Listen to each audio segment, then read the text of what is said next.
क्या सर इसके ट्रीटमेंट के बाद, अगर मैं फर्स्ट और सेकंड स्टेज की जो ट्रीटमेंट है इसके बाद सेक्स लाइफ पे फ़र्क पड़ता है कुछ? हाँ, ये एक बहुत इंपॉर्टेंट क्वेश्चन है और सेक्स लाइफ के बारे में कि प्रोस्टेट का ट्रीटमेंट के बाद क्या होता है सेक्स लाइफ में।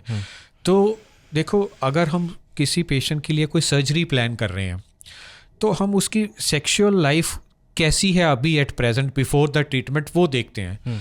तो ये देखा गया कि जो लोग सेक्सुअली एक्टिव हैं वो लोग सर्जरी के बाद बड़ी जल्दी ही अपनी सेक्सुअल लाइफ को रिज्यूम कर लेते हैं, है ना। कुछ मेडिसिन की हेल्प से, कुछ एक्सरसाइज से, कुछ लाइफस्टाइल मॉडिफिकेशन से, कुछ डाइट मॉडिफिकेशन से।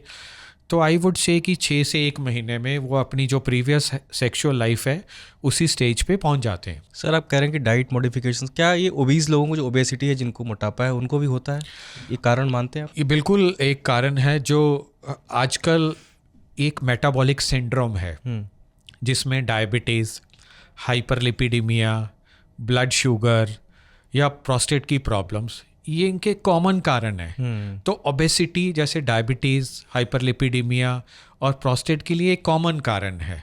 तो यस, जो लोग ओबीज हैं उनको प्रोस्टेट की प्रॉब्लम्स ज़्यादा होती है और प्रोस्टेट कैंसर भी ज़्यादा होने के चांसेस होते हैं।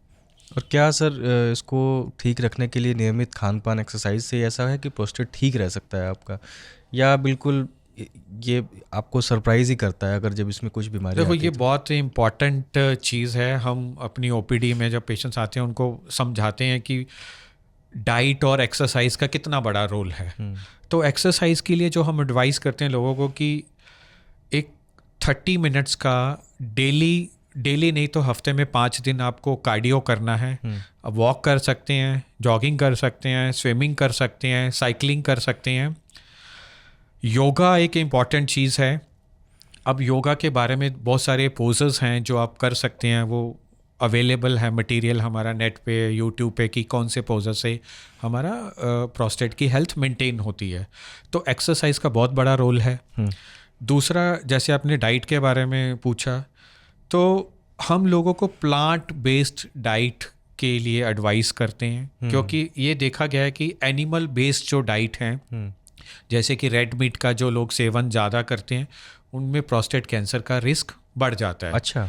High sugar content, high fatty content, उनसे भी प्रोस्टेट का कैंसर के रिस्क ज़्यादा होता है विस अगर हम प्लांट बेस्ड डाइट लें। क्यों, कोई लिंक ऐसा स्थापित हुआ है कि अभी सिर्फ इतना ही पता है हमको? यस, देखो, अब विद एज प्रोस्टेट की प्रॉब्लम क्यों बढ़ती है, उसके पीछे हार्मोनल इम्बैलेंस एक बहुत इम्पॉर्टेंट फैक्टर है।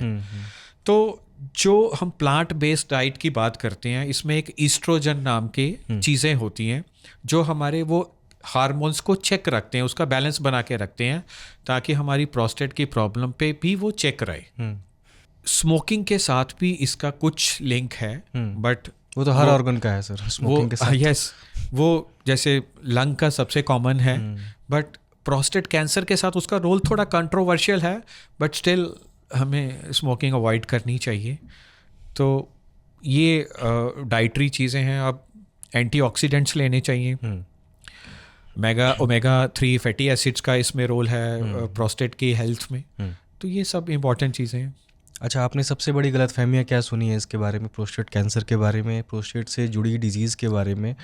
जैसे कि मैं एक वेबसाइट पे पढ़ रहा था कि उसमें क्वेश्चंस आए थे कि क्या मास्टरबेशन से आपको प्रोस्टेट कैंसर हो सकता है? देखो, ये एक मिथ है, सबसे बड़ी मिथ है कि मास्टरबेशन से हमें यूरिन रिलेटेड, सेक्स रिलेटेड या प्रोस्टेट रिलेटेड प्रॉब्लम्स होती हैं।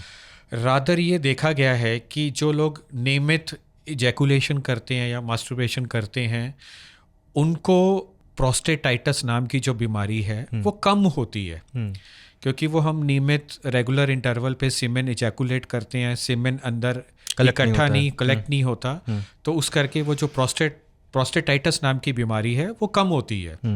मिथ्स की बात कर रहे थे हम प्रोस्टेट को लेके, तो एक कॉमन मिथ है कि ये खाली ओल्ड एज में ही होता है, पर जैसा मैंने बताया कि ये 40s के बाद किसी को भी हो सकता है।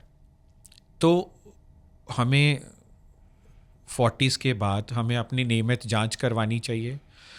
दूसरा एक कॉमन मिथ है कि इसके हमेशा सिम्टम्स आते हैं। हमने डिस्कस करा है कि फर्स्ट और सेकंड स्टेज प्रोस्टेट कैंसर में जनरली कोई सिम्टम्स नहीं होते हैं, तो वो एक मिथ है।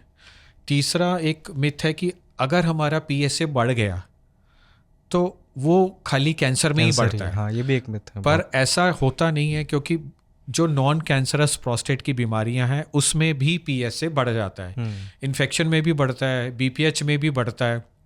तो इसके लिए PSA बढ़ने से डरने की ज़रूरत नहीं है, उसको फर्दर इन्वेस्टिगेट करने की ज़रूरत है। और बहुत बार देखा जाता है कि कैंसर नहीं होता PSA बढ़ने से। एक कॉमन मिथ है कि जैसा हमने डिस्कस करा कि प्रोस्टेट बायोप्सी करेंगे तो कैंसर फैल जाएगा, वो कोई प्रॉब्लम नहीं है। ये मिथ है कि प्रोस्टेट कैंसर हो गया तो ये हमारी ज़िंदगी का एंड हो गया, ऐसा नहीं है। मैंने बोला आज की डेट में फर्स्ट और सेकंड स्टेज में तो हम इसको क्योर ही कर पाते हैं, और थर्ड और फोर्थ स्टेज में बहुत इफ़ेक्टिव ट्रीटमेंट है जिसको हम कंट्रोल करके रख सकते हैं और सालों साल कोई प्रॉब्लम नहीं होती है।